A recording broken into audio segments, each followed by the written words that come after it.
Admiral HFY stood on the bridge of his flagship, the Crushing Dawn, and watched the stars shift as his fleet dropped out of faster-than-light travel. Behind him, 999 other ships materialized in perfect formation.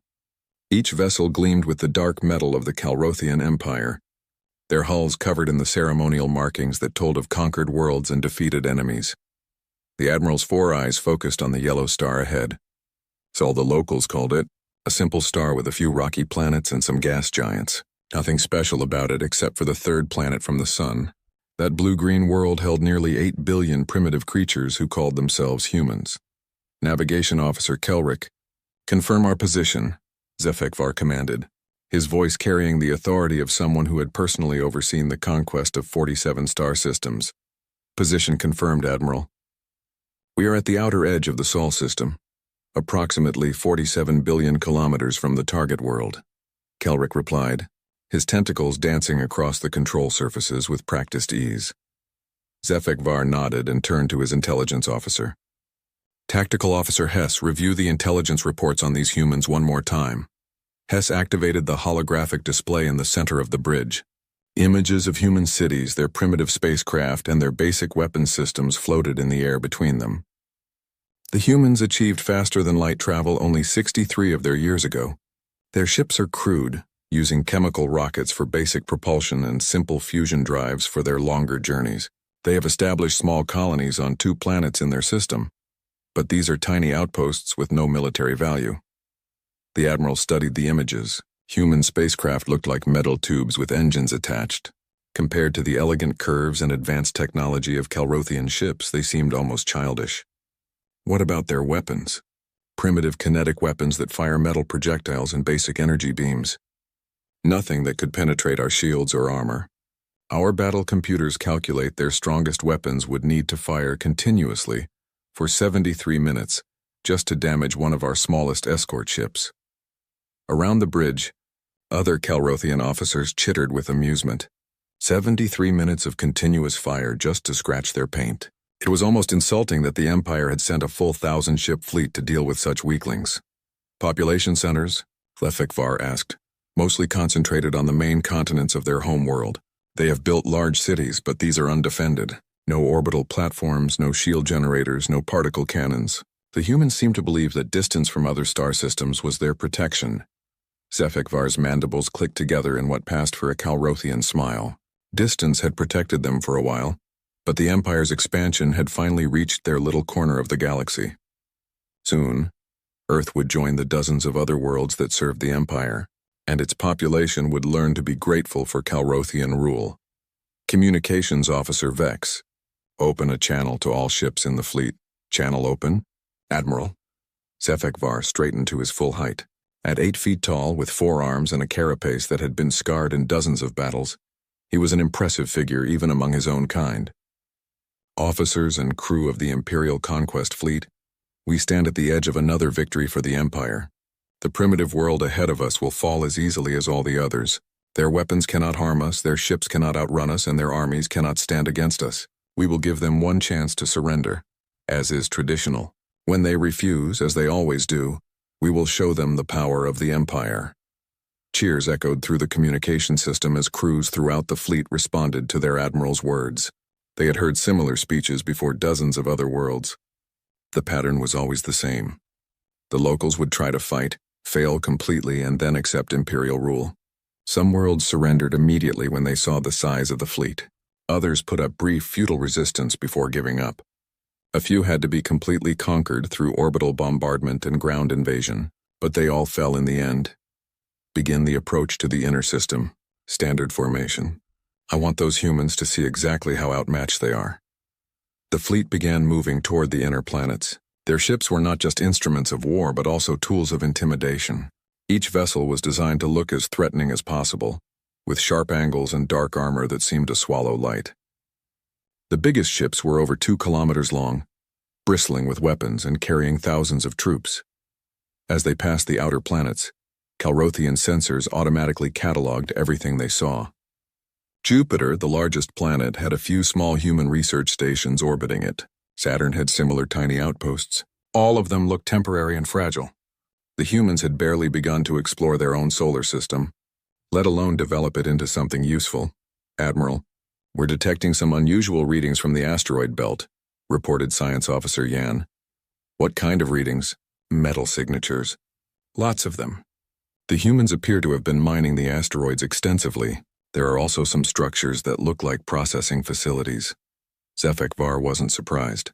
Most species tried to extract resources from their star systems. Once they developed space travel, it was actually a sign of intelligence even if their methods were primitive. "Any military installations?" "No, sir. Just mining equipment and what appear to be automated collection drones. Nothing that poses any threat to the fleet." The Admiral dismissed the asteroid mining with a wave of one of his four hands. Typical behavior for a young species. They would strip mine their asteroid belt for metals, probably to build more of their crude spacecraft. It would all belong to the Empire soon enough anyway. "Time to enter system?" he asked. "At current speed, approximately 18 hours until we reach the third planet's orbit, Admiral." "Excellent. Begin preparing the surrender demand. Use the standard format, but make sure they understand the consequences of refusing." Communications Officer Vex worked at his station for several minutes, crafting the message that would be sent to every human government and military installation in the system. It was the same message the Empire had sent to dozens of worlds, translated into the local language. "Message ready? Admiral, send it." The transmission burst out from the flagship's powerful communication array, carrying the ultimatum that had preceded the fall of so many worlds. The message was simple and direct. The humans had one full rotation of their planet to surrender unconditionally.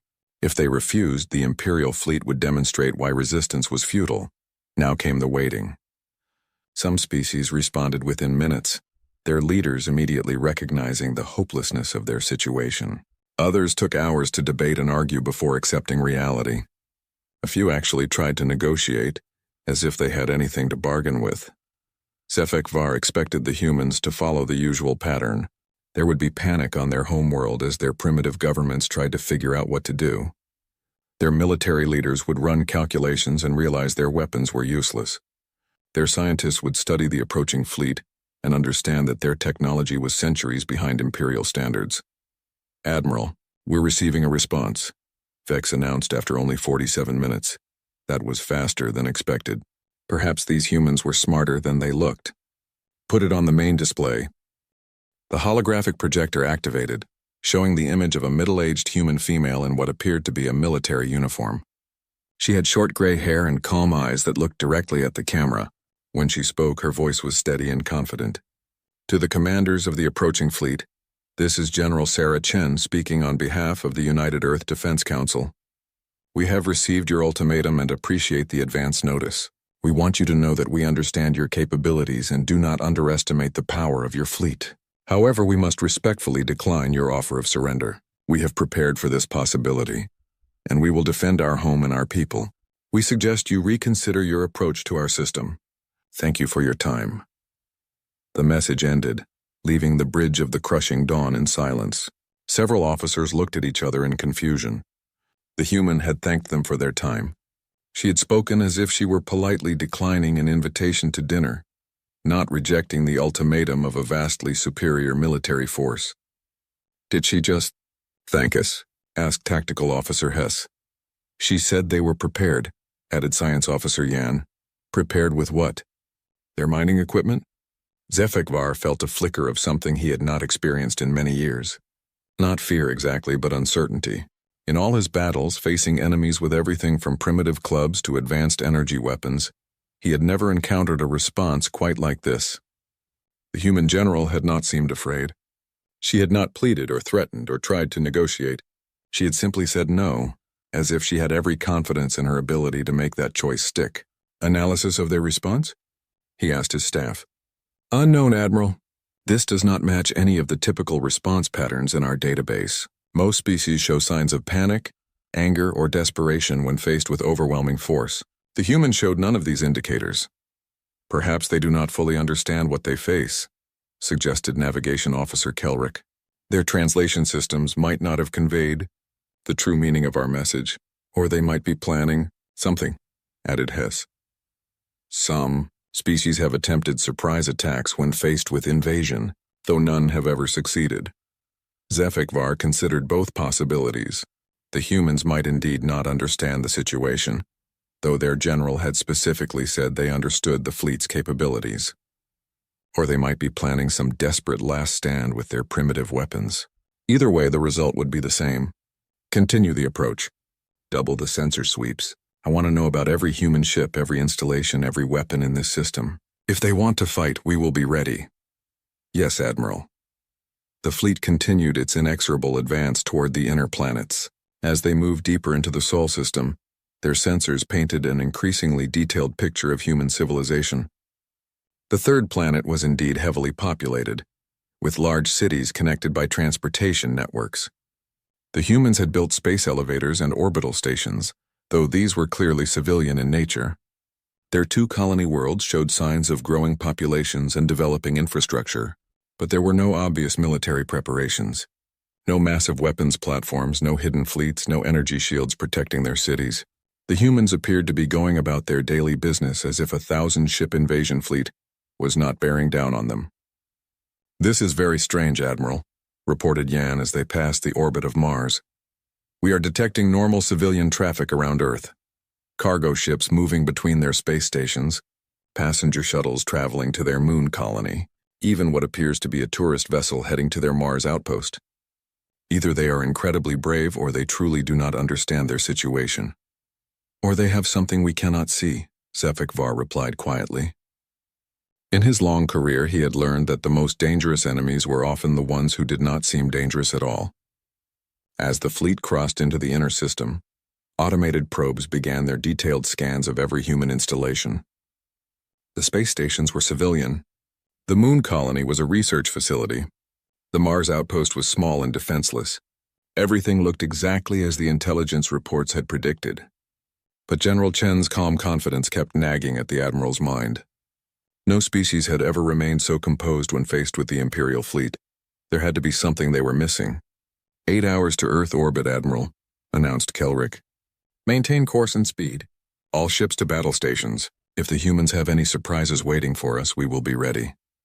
Throughout the fleet, Calrothian warriors prepared for what they expected to be the shortest battle in Imperial history.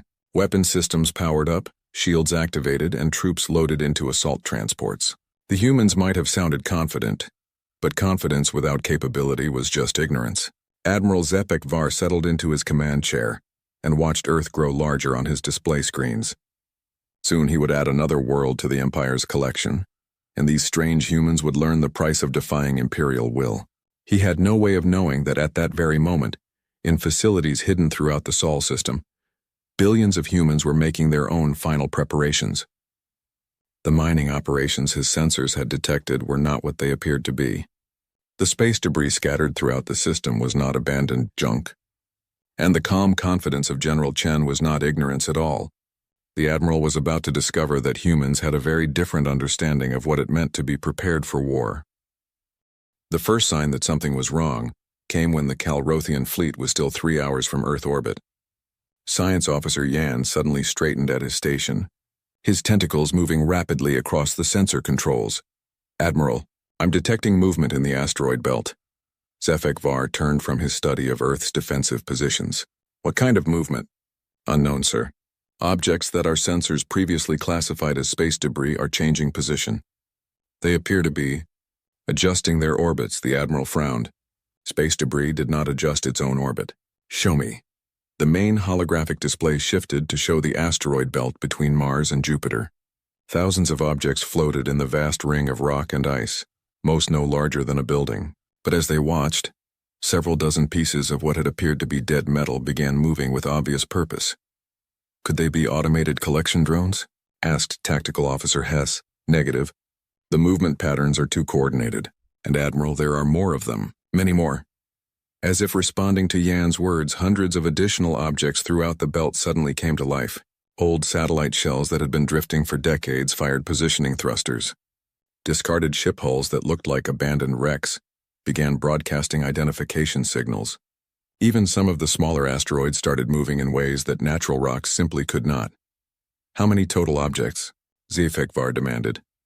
Yan worked frantically at his controls, trying to separate genuine asteroids from whatever the humans had hidden among them.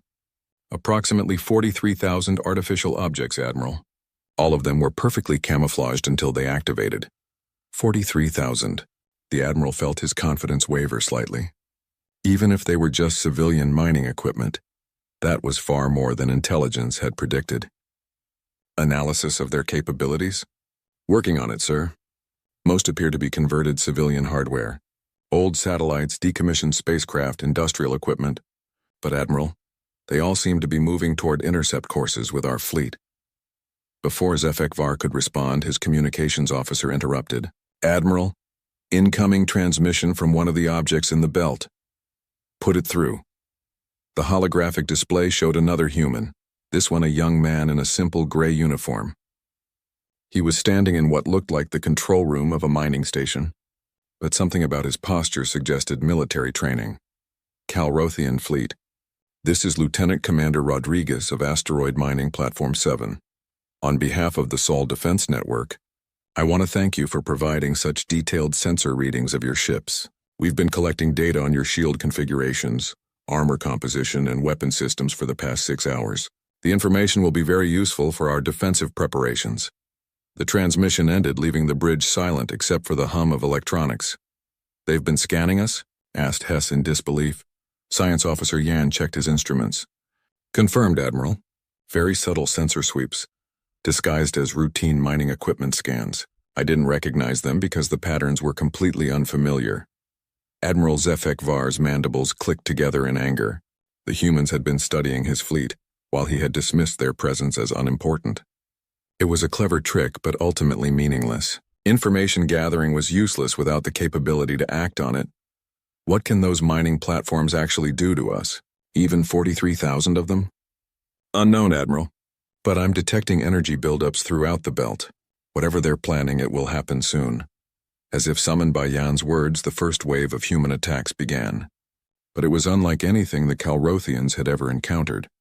Instead of energy beams or missile launches, the humans simply threw things at them. Thousands of objects came screaming out of the asteroid belt at tremendous speed. Old satellite components, chunks of processed metal, even ordinary rocks that had been fitted with simple guidance systems. They were not sophisticated weapons, just pieces of matter moving very, very fast. Incoming projectiles. Estimated impact in 4 minutes, reported the tactical officer. Raise shields. All ships prepare for impact. The Calrothian shields flared to life, energy barriers designed to stop the most advanced weapons in the galaxy. The first wave of human projectiles struck them and simply bounced off, their kinetic energy absorbed harmlessly by the defensive systems. No damage to any ships, Admiral. Their weapons are too primitive to penetrate our defenses. But even as Hess spoke, Yan was studying his sensor readings with growing concern. Admiral, each projectile that struck our shields transmitted data before it was destroyed. What kind of data? Complete analysis of our shield harmonics, energy distribution patterns, and regeneration rates. The humans just learned everything about our defensive capabilities. The second wave came 30 minutes later. This time, the projectiles were different. Instead of bouncing off the shields, they passed right through them.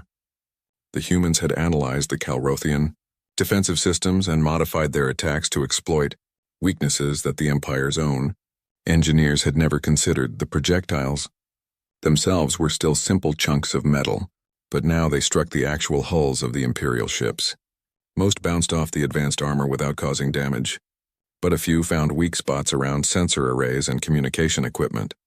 Minor damage to 17 ships, reported Hess. Nothing critical, but they managed to penetrate our shields.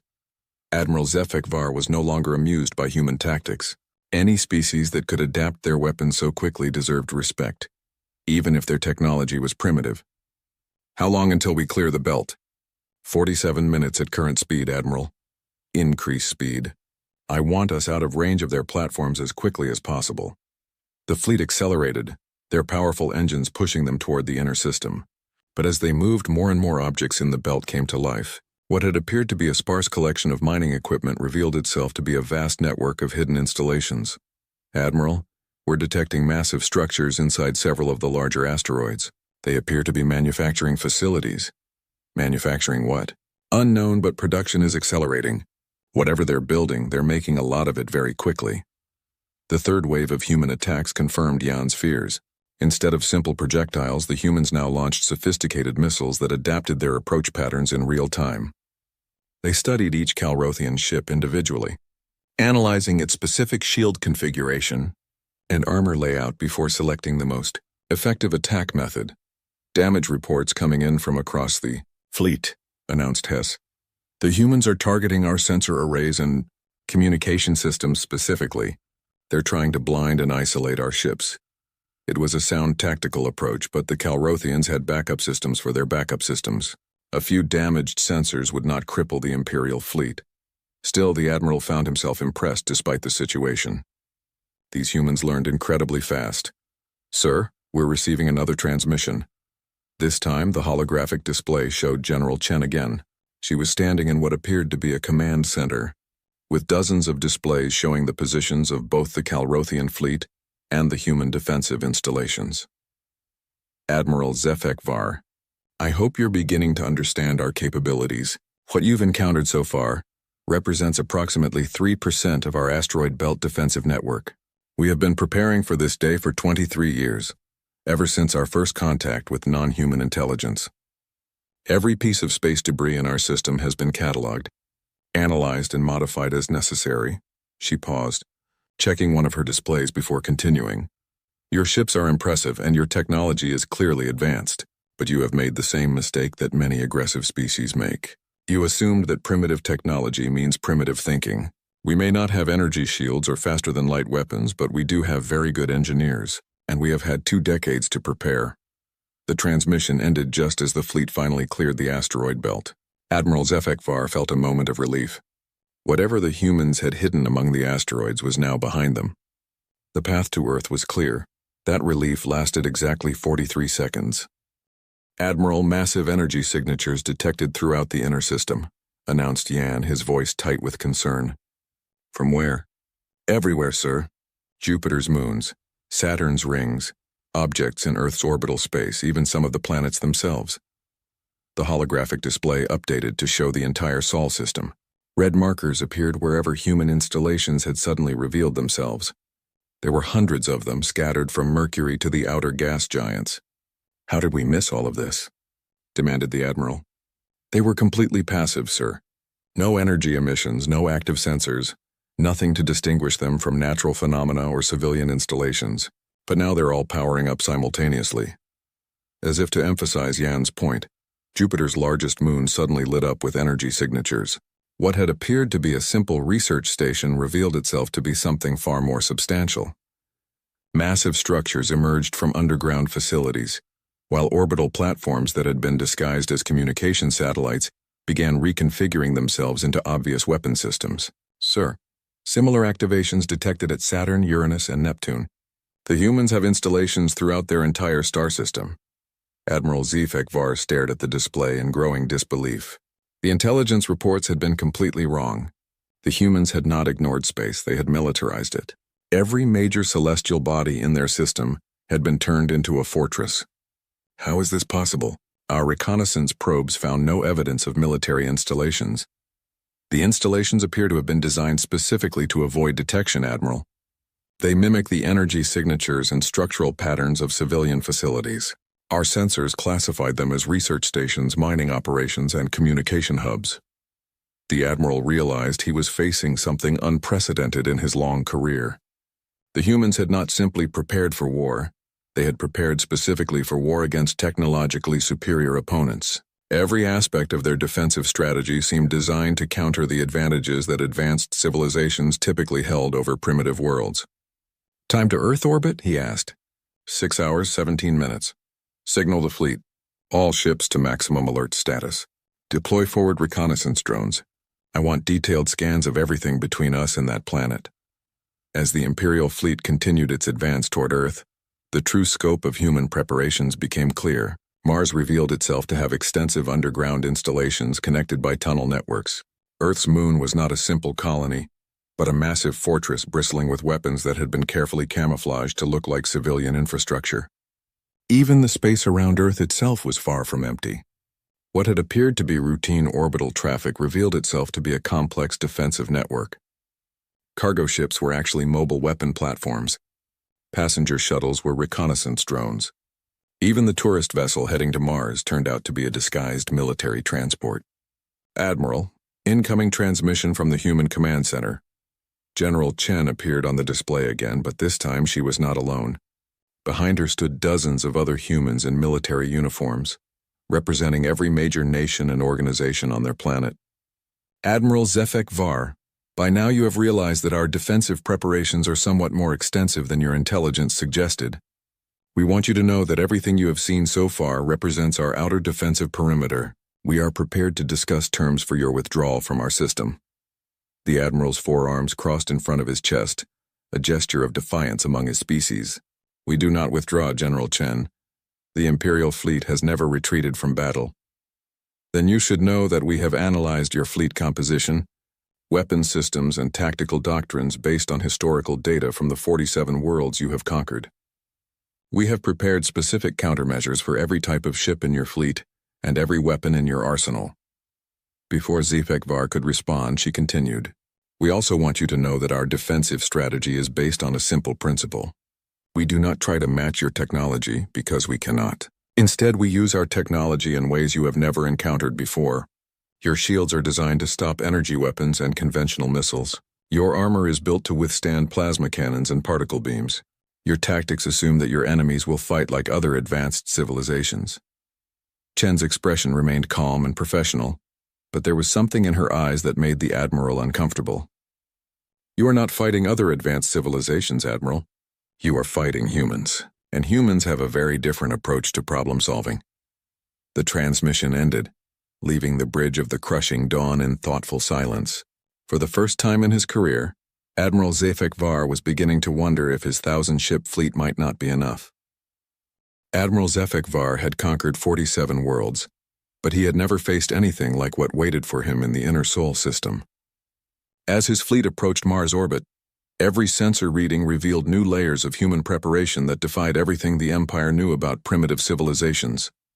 Admiral, Mars is not what our intelligence reports indicated, announced Science Officer Yan, his voice tight with concern. The red planet hung before them, looking deceptively peaceful. But Calrothian sensors now penetrated the illusion that had fooled their reconnaissance probes for months. What appeared to be simple surface installations were actually the visible portions of massive underground complexes that extended deep into the planet's crust. Show me the full analysis. The holographic display updated to reveal Mars as it truly was. The planet's surface was crisscrossed with tunnel networks that connected dozens of major installations. Each facility was powered by geothermal taps that reached almost to the planet's core, providing energy levels that rivaled some of the Empire's military bases. The humans have essentially turned the entire planet into a fortress, Admiral. Every mountain contains weapon emplacements. Every canyon has been modified to serve as a launch tube for massive projectiles. They have even altered the planet's magnetic field to create interference patterns that will disrupt our targeting systems. Tactical Officer Hess studied the readings with growing amazement. Sir, the engineering involved in these modifications would require decades of constant work. How did they accomplish so much without our intelligence network detecting it? Because they made it look like something else, replied Yan. Every military installation was disguised as civilian infrastructure. Those weapon emplacements appear to be mining operations when scanned from a distance. The launch tubes look like geological survey sites. Even the magnetic field modifications were disguised as atmospheric research projects. Admiral HFY felt a cold realization settling in his mind. The humans had not just prepared for invasion, they had prepared specifically for invasion by the Calrothian Empire. Every countermeasure seemed designed to exploit weaknesses in Imperial technology and tactics. How much did they know about us before we arrived?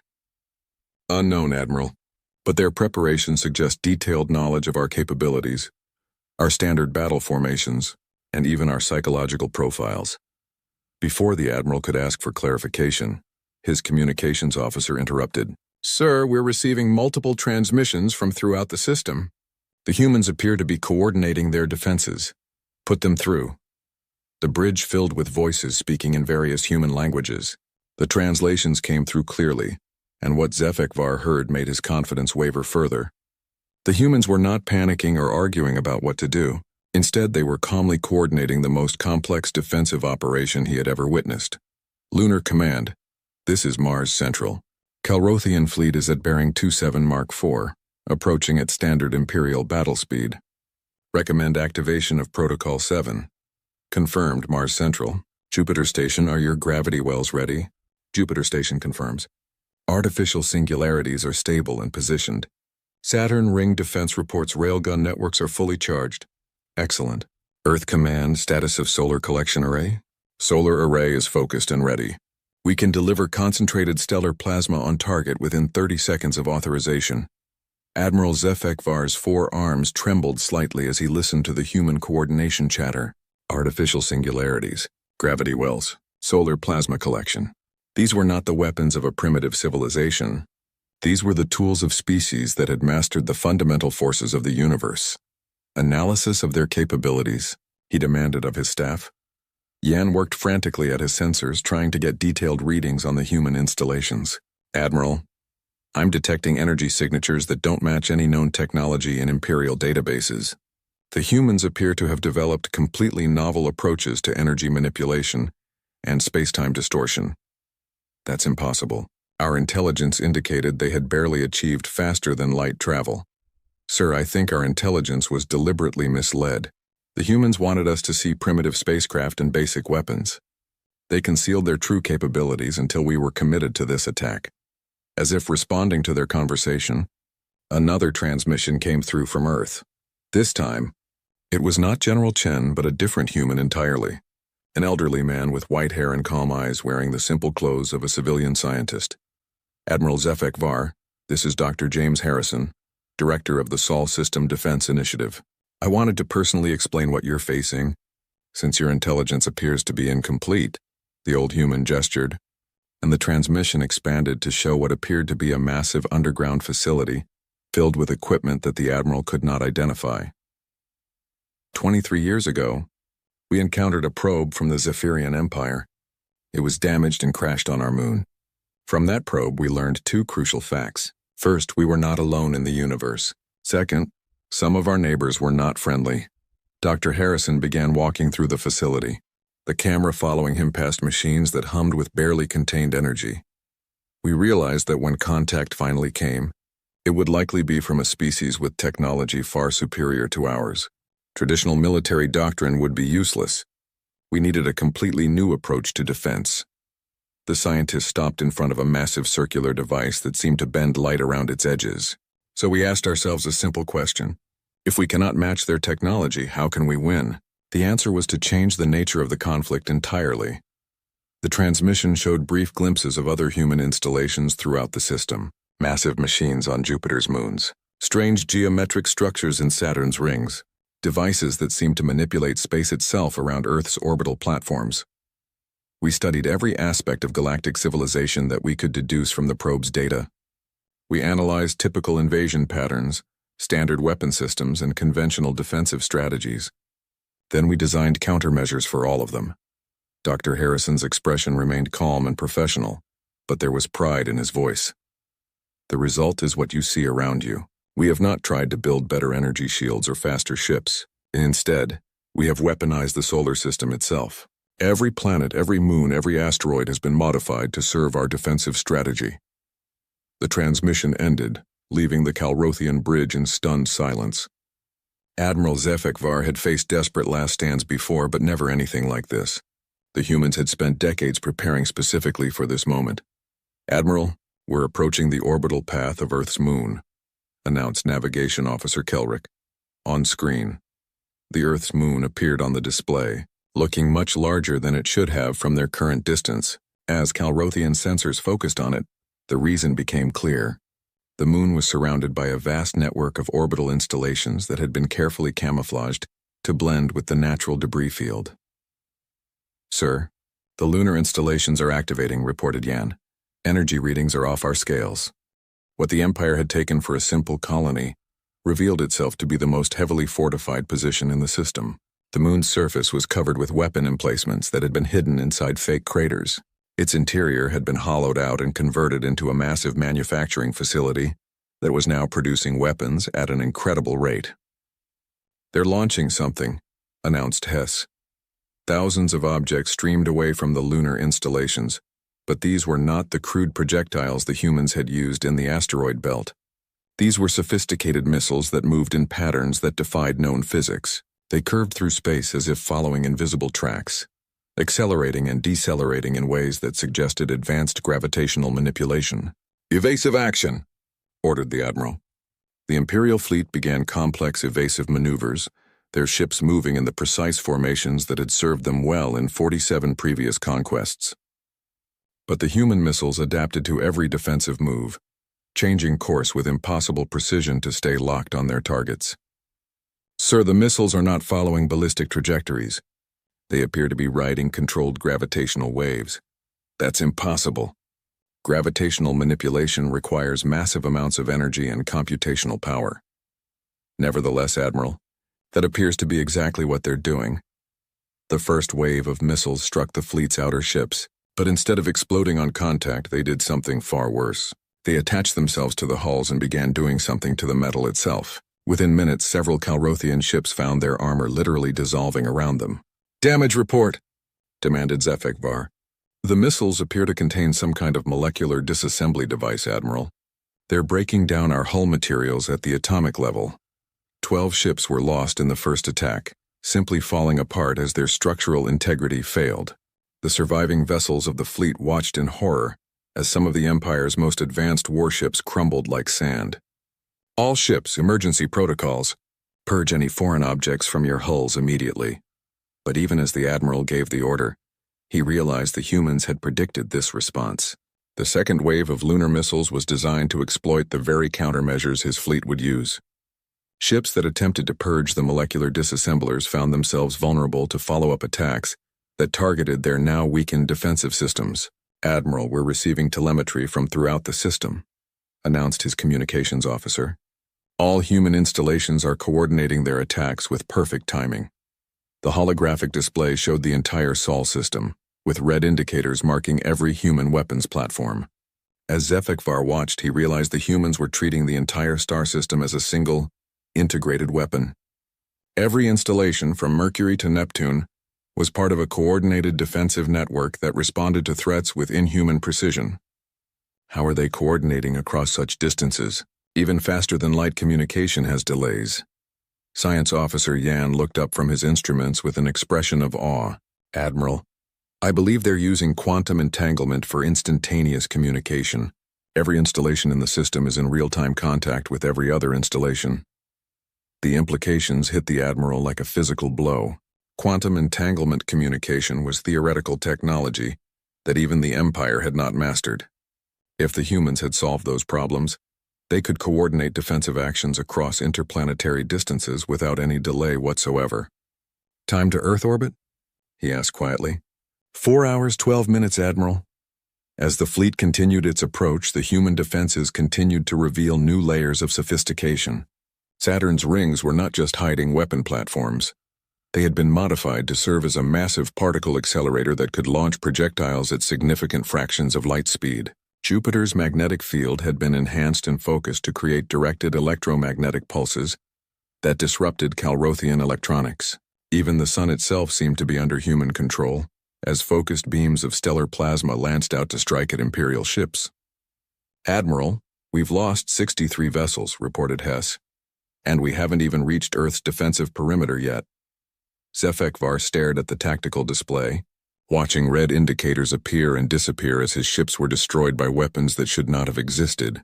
In his long career, he had never lost more than a handful of vessels conquering an entire world.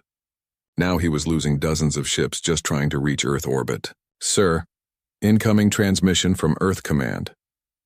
General Chen appeared on the display again, but now she was surrounded by military officers from dozens of different human organizations.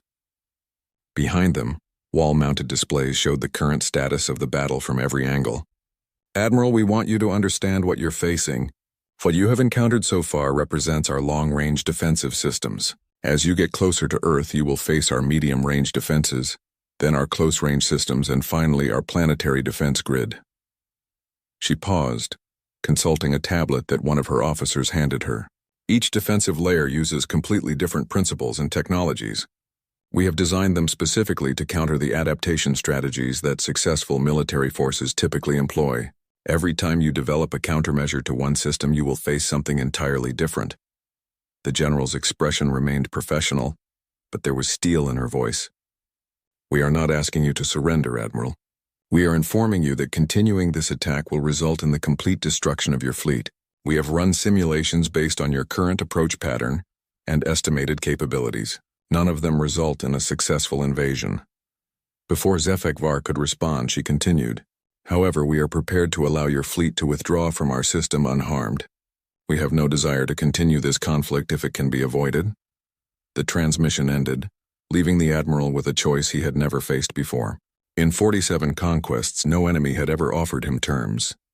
They had either surrendered immediately or been crushed by Imperial might. But 47 victories meant nothing if the 48th battle destroyed his entire fleet.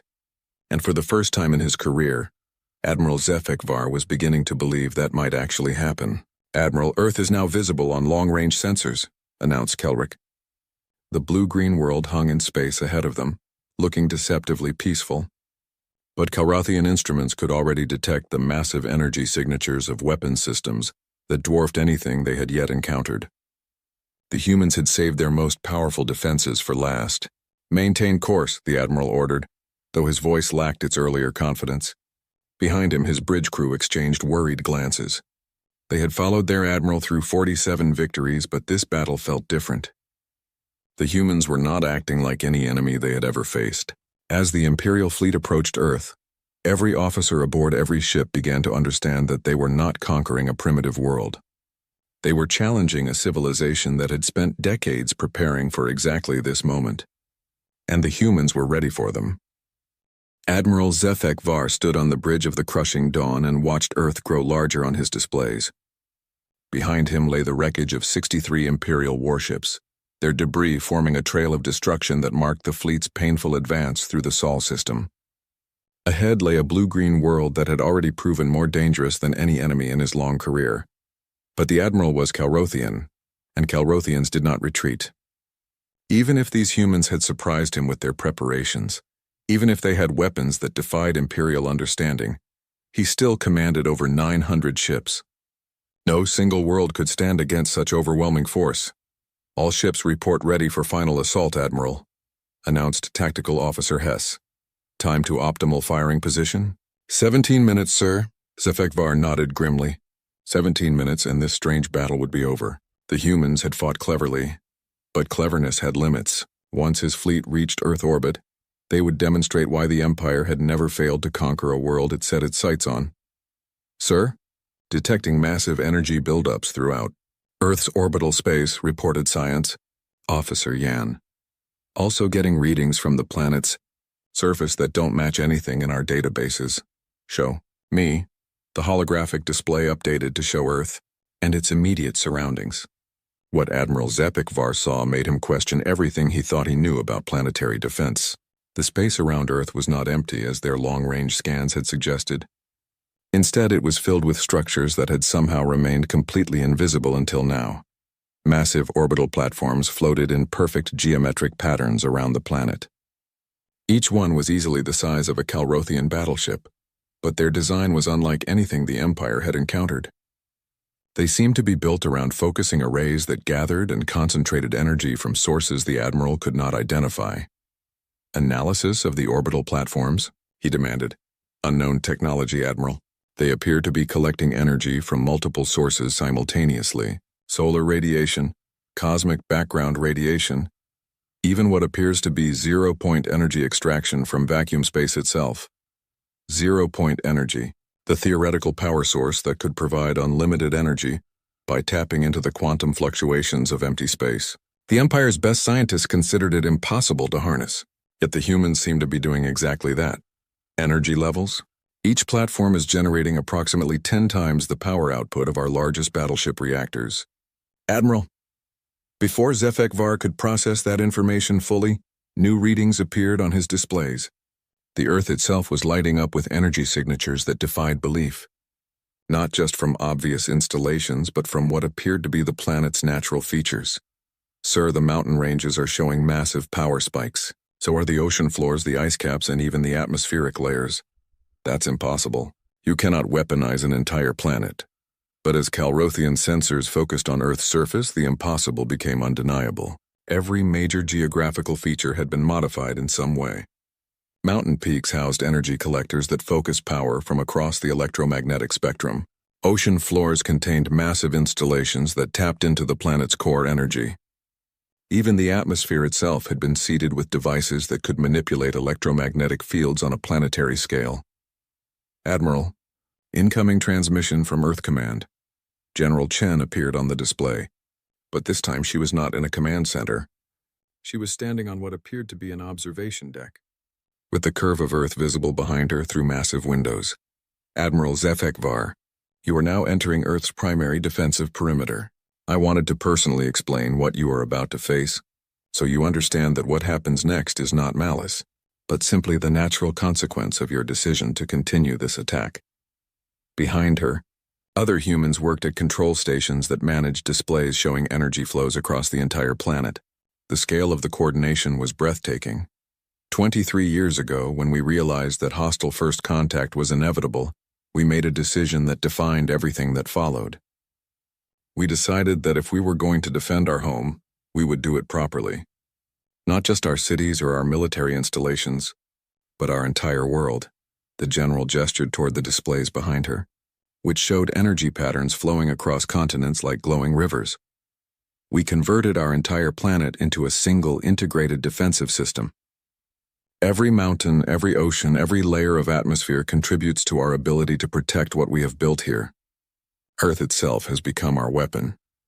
The transmission paused as one of the human technicians handed Chen a data tablet. She glanced at it before continuing. Your fleet is impressive, Admiral. 937 ships, each one a masterpiece of engineering. Under normal circumstances, such a force would be unstoppable. But these are not normal circumstances. Chen's expression remained calm, but there was sadness in her eyes now. You are not attacking a defenseless world, Admiral. You are attacking a planet that has spent decades preparing for exactly this moment. Every human being on Earth has contributed to what you are about to witness. Our children helped design the quantum processors that coordinate our defenses. Our elderly provided the wisdom that guided our strategic planning. Our artists imagined possibilities that our engineers made real. The transmission began showing images from across Earth's surface. Cities where every building contributed power to the defensive grid. Forests where the trees themselves had been modified to serve as sensor networks. Deserts covered with collector arrays that focused stellar energy from multiple star systems. This is what you face, Admiral. Not just our military, not just our weapons, but the combined will and ingenuity of an entire species that has decided it will not be conquered. General Chen looked directly at the camera, and when she spoke again, her voice carried absolute conviction.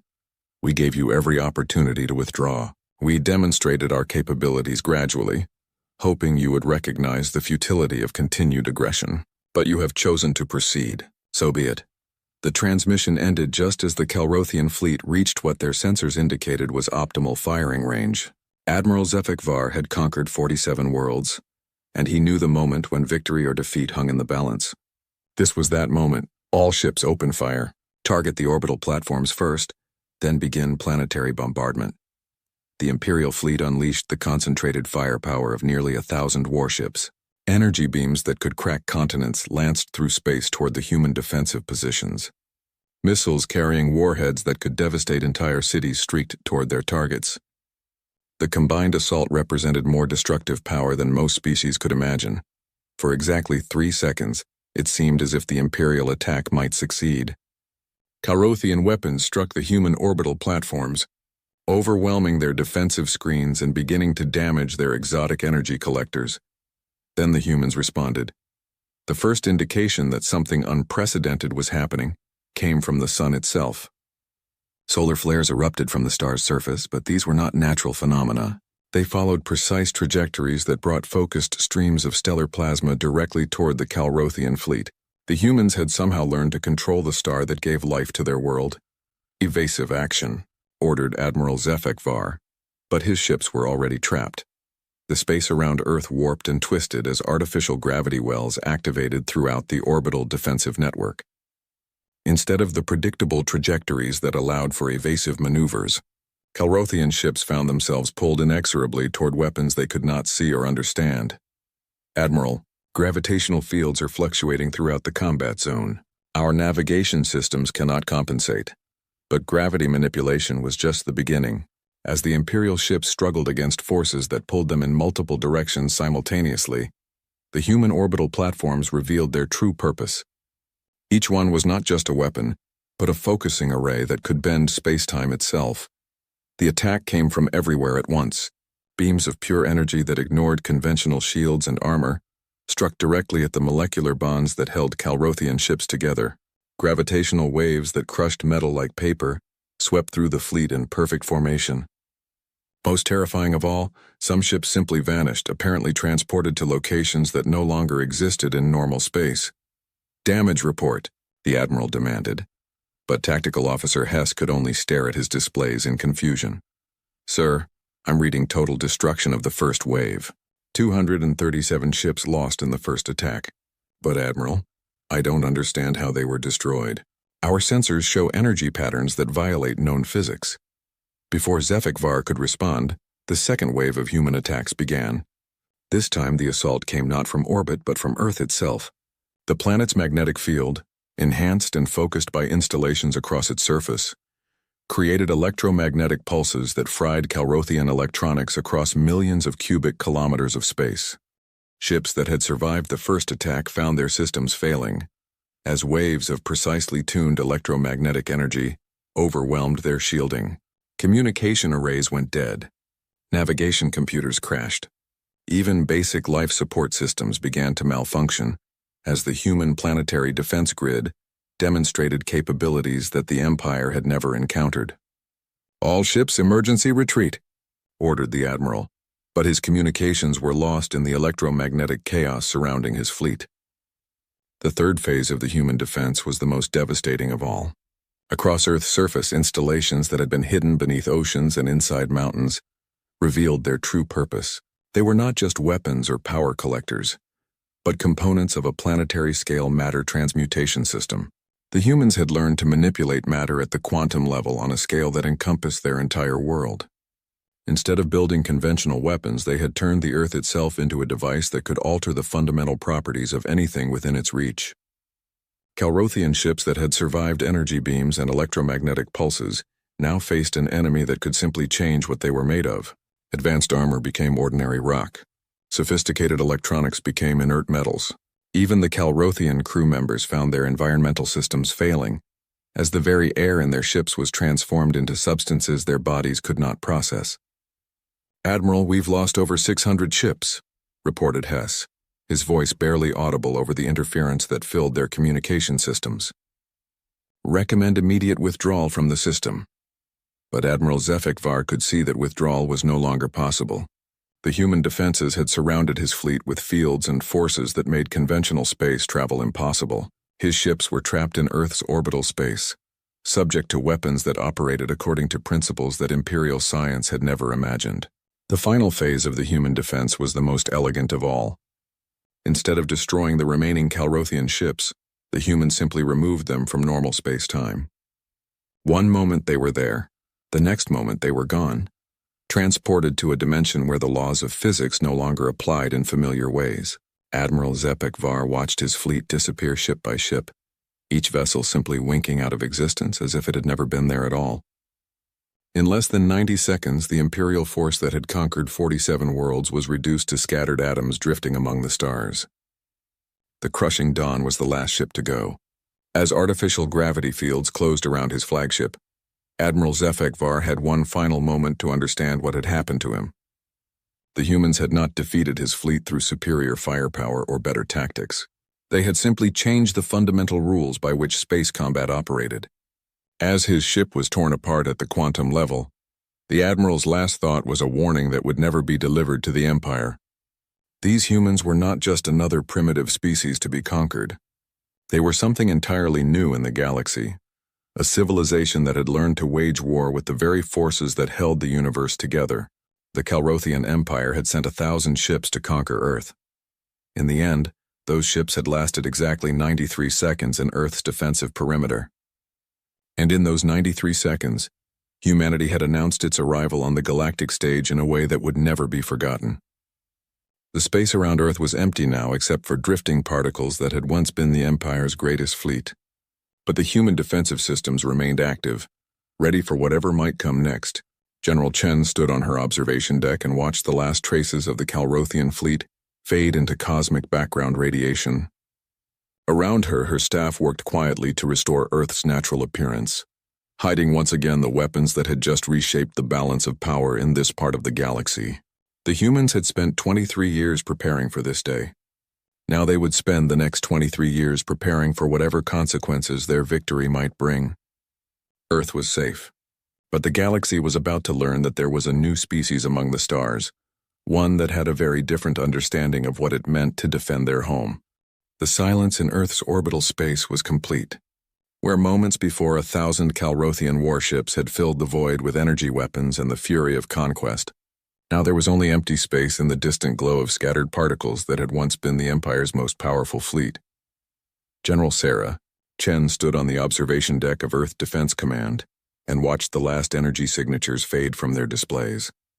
Around her, dozens of technicians and officers worked with quiet efficiency to shut down the planetary defense systems that had just rewritten the rules of interstellar warfare. Defensive grid status? She asked her chief operations officer. All systems nominal, General. Primary and secondary networks are powering down to standby mode. Estimated time to full concealment, 4 hours 17 minutes. Chen nodded. Within hours, Earth would once again appear to be nothing more than a simple blue-green world, orbiting an unremarkable star. The weapons that had just obliterated an Imperial fleet would be hidden beneath oceans, inside mountains, and within the planet's magnetic field itself. To casual observation, the Sol system would look exactly as it had before the Calrothians arrived. But everything had changed. Communications, prepare the message packages. Full-spectrum broadcast to all known galactic communication frequencies. Yes, General. Using the Calrothian communication protocols we captured. All of them. I want every advanced civilization in this part of the galaxy to receive our transmission simultaneously. Dr. James Harrison, the elderly scientist who had overseen Earth's defensive preparations for more than 2 decades, approached the general with a data tablet in his hands. His white hair was disheveled from the stress of coordinating the battle, but his eyes held the satisfaction of a man whose life's work had just succeeded beyond his wildest hopes. The quantum analysis is complete. Sarah, we have detailed recordings of every weapon system, every energy signature, and every tactical doctrine the Calrothians used. More importantly, we have complete scans of their ship's construction methods and technological capabilities. Chen accepted the tablet and scrolled through data that represented the collected knowledge of one of the galaxy's most powerful military forces. How does their technology compare to our projections? Remarkably close to what we expected, actually.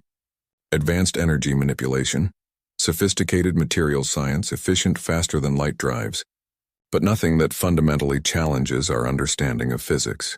They were powerful but not innovative. The general considered that assessment. The Calrothians had conquered 47 worlds using conventional approaches to space warfare. Energy shields, plasma weapons, kinetic bombardment, and superior numbers. Against most species, such tactics would be overwhelming.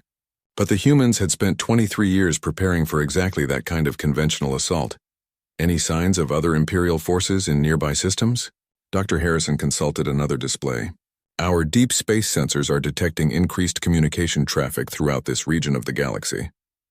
Word of the battle is spreading faster than we anticipated. Good. That was always part of the plan.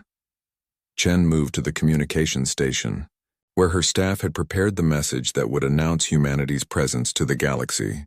It was not a message of conquest or threat, but something far more profound. It was a declaration that the balance of power among the stars had fundamentally shifted. Begin transmission. The message that went out from Earth was elegantly simple. It contained 3 components, each designed to convey specific information to any advanced civilization that received it. The first component was a basic introduction. Humanity identified itself as the dominant species of the Sol system. provided basic information about their technological capabilities, and stated their intention to remain neutral in existing galactic conflicts while defending their territory against any aggressive actions. The second component was a complete recording of the battle that had just concluded. Every moment of the Calrothian fleet's destruction was documented in perfect detail, from the first attacks in the asteroid belt to the final obliteration of Admiral HFY's flagship.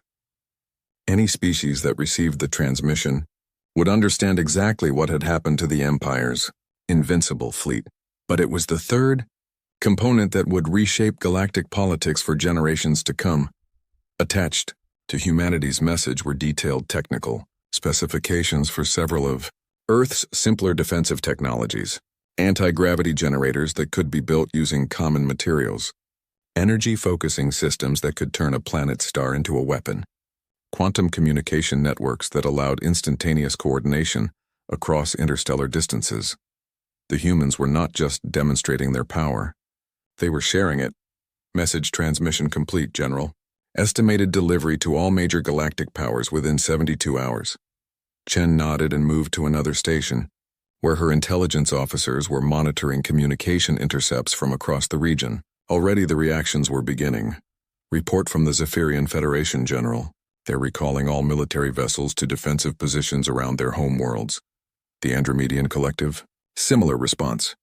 They've declared a state of emergency and are requesting diplomatic contact with Earth immediately. And the Calrothian Empire? Her intelligence chief consulted his displays. Interesting development there, General. We're intercepting emergency communications throughout their territory. It appears that news of the fleet's destruction has triggered internal conflicts. Several subjugated species are declaring independence, believing that Imperial power has been broken. Chen had expected that response. The Calrothian Empire, like most galactic powers, maintained control through the threat of overwhelming military force. When that threat was removed, the political structures built around it would inevitably collapse. Any indication that they're preparing another attack on our system? Negative, General. In fact, we're detecting Imperial ships withdrawing from this entire region of space. They appear to be consolidating their forces around their core worlds. The General allowed herself a small smile. The message was clear. The Calrothian Empire, ancient and proud, had decided that humanity was too dangerous to confront directly. Dr. Harrison approached with another report. Sarah, we're receiving diplomatic overtures from 16 different species. All of them want to establish formal contact with Earth. Several are offering mutual defense agreements. Any of them species that the Calrothians had conquered? 7 of them, yes. They're particularly interested in the defensive technologies we included in our broadcast. That was exactly what Chen had hoped for. By sharing their simpler weapons technologies, humanity was not just protecting itself. They were providing other species with the tools they needed to defend themselves against aggressive neighbors. Draft response protocols for diplomatic contact. Standard procedures, but emphasize that we're interested in peaceful relations with any species that respects our sovereignty. Already in progress. General, as Earth's leadership worked to establish humanity's new position in galactic affairs, the consequences of their victory rippled outward across the stars. In the Calrothian Empire, Admiral HFY's second-in-command, Admiral Kelthmore, stood in the Imperial war room and studied the recordings that had somehow survived the battle. The recordings were fragmentary and brief, transmitted by automated systems in the final moments before each ship was destroyed. But they told a story that chilled every Calrothian military officer who saw them. Analysis complete, Admiral, reported the Empire's chief scientist. The humans demonstrated capabilities that exceed our understanding in multiple areas.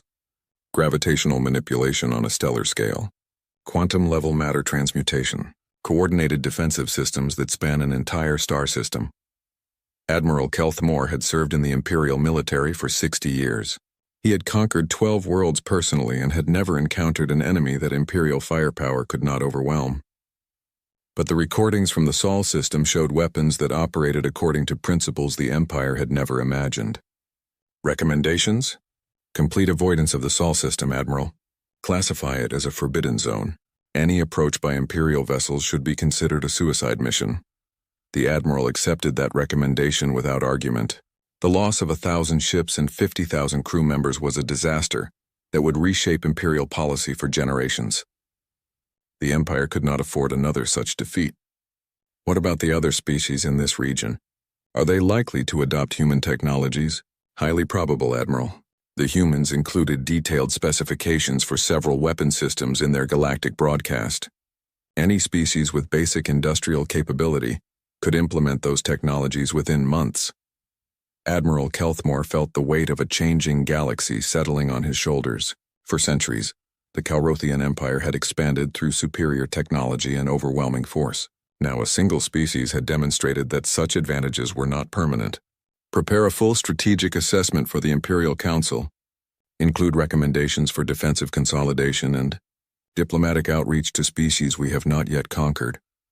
The words tasted bitter in the Admiral's mouth. The Calrothian Empire, for the first time in its history, would have to consider negotiation as an alternative to conquest.